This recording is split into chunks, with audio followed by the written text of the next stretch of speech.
Hi Cancer, kumusta po kayong lahat? Okay, so yan Cancer, maraming salamat po.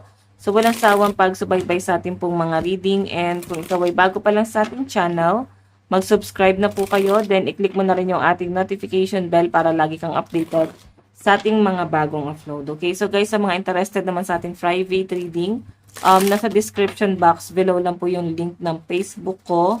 Message lang kayo guys. Okay, so by the way, tingnan natin guys, ano ba yung mga possible na ganap sa inyo this week? Cancer, Sun, Moon, Rising, and Venus sign.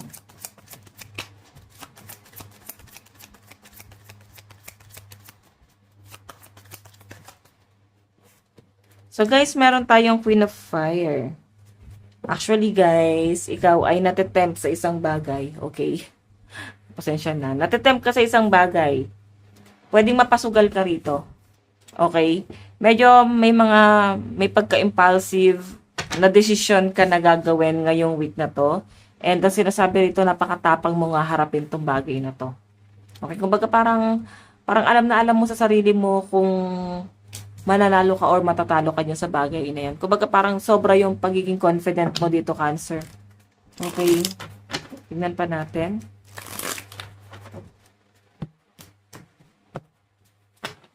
Additional message.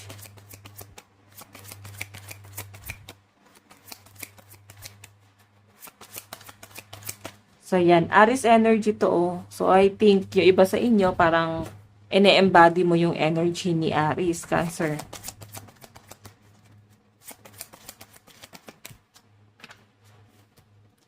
So, Page of Wands. So, nakikita ko sa inyo, guys, kahit emotional ka, kayang-kaya mong dalhin. Kahit sabihin na natin guys na takot ka sa isang bagay, kayang-kaya mong dalhin. Ganon ka nakatatag eh. Sobrang strong ng energy ng mga Cancer dito. Parang alam na alam mo yung gagawin mo. Nakikita ko sa inyo Cancer na alam mo kung paano mo tululusutan. May mga ganong senaryo. Okay. So by the way,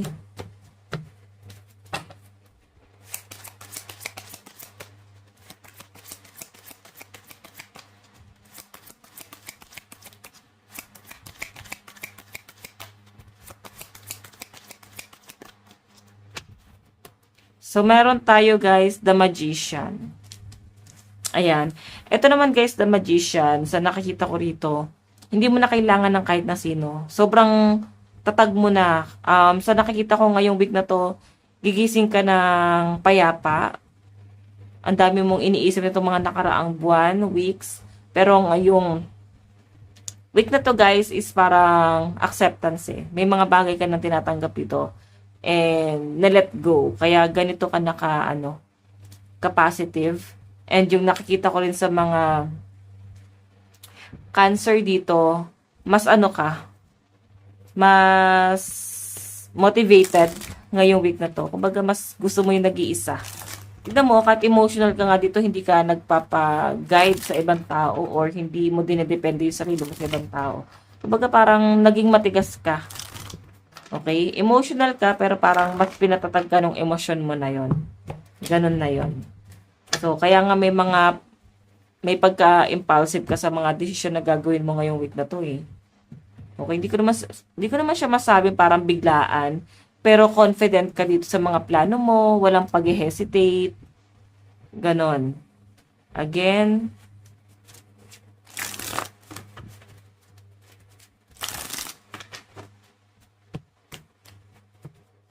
additional message.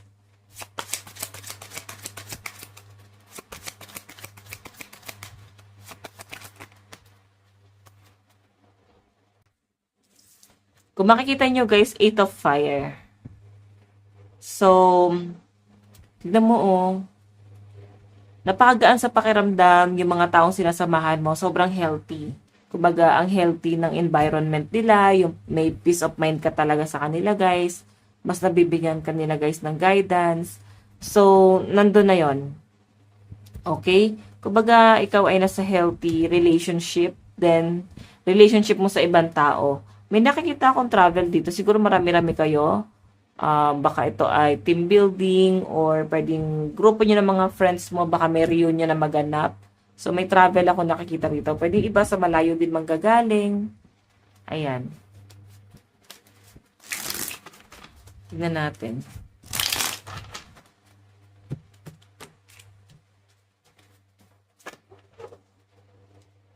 Additional message.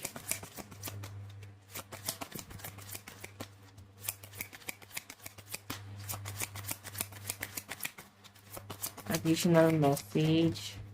So guys, meron tayong justice. Ayan o. Kinat off mo na yung mga maling tao sa buhay nyo. Mga maling kaibigan, maling tao sa buhay. Kumbaga tama na yung pagiging martyr. Kasi ikaw, hanggat wala ka namang nakikitang betrayal or hanggat wala kang nakikitang mali, hindi mo iwasan. Kahit sa totoo lang guys, baka nagbubulag-bulagan ka lang. Ayan o. So, ikaw, madali mong i-cut off ang isang tao sa buhay mo nang ganun-ganun lang once na makilala mo na talaga yung ugali nila. Kumbaga, parang ka sa point na parang hindi mo panghihinayangan yan, Cancer. Okay? So, may nakikita ako dito, Cancer, na parang ang dami nagko-congratulate sa inyo. Oh. May nakikita ako about pregnancy. Baka may mga buntis na Cancer dito. O, ibasin nyo guys, baka bilbil lang. Baka ito na yung time para kayo ay mag-healthy lifestyle na this week. Again.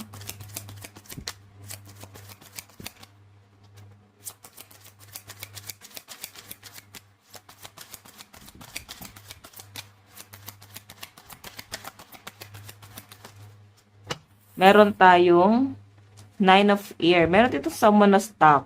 Kasi nakikita ka niya na someone na mukhang ano ka na, motivated, someone na parang okay ka na ngayon. So, ang nakikita ko dito guys, the Tower o ending. So, pwedeng ex mo to na nakatanaw sa inyo ngayon. Sobrang stuck etong taong to. Oh. Okay, stuck siya sa sitwasyon niya ngayon, di siya makalis. Siguro late niya lang nare-realize na parang nabo-broken hearted pala siya sa inyo. Okay, di niya to guys gano'n na-appreciate dati. Pero ngayon parang broken-hearted tong taong to. Again, tignan natin. Additional message. So, again, meron tayong 8 of Earth. So, may nakikita ko rito, guys, no? May someone na parang pilit gustong pumasok sa buhay mo, Cancer. New person. Or, pwedeng hindi mo type itong taong to. Virgo energy, eh. So, or pwede naman guys na hindi mo siya hinahayaan na pumasok sa buhay mo or pasukin niya yung mundo mo. Pero, mapilit at sobrang makulit itong taong to. Cancer, no? Okay, wait lang guys. Additional message. Meron tayong strength. So, meron tayong energy rito guys na parang may mga pagmi-mirror ka ngayong week na to, no? May mga nire-reflect ka sa sarili mo or meron kang nare-realize na parang kailangan mong baguhin, meron kang ibang dapat baguhin sa lifestyle mo. So, more on realization guys. Ayan po. By the way, tingnan natin. Advice. Meron tayong push through any insecurity. Okay, ang dami na insecure sa mga Cancer, oh. Kaya ikaw ay mag-cleanse ng ambience mo. Siyempre, gumamit ka rin ng mga protection. Para hindi ka basta-basta tatablan ng mga evil, ng mga negative. Okay, so Cancer, ito lang po ang inyong reading. Maraming salamat po. God bless and love you all. Bye-bye po.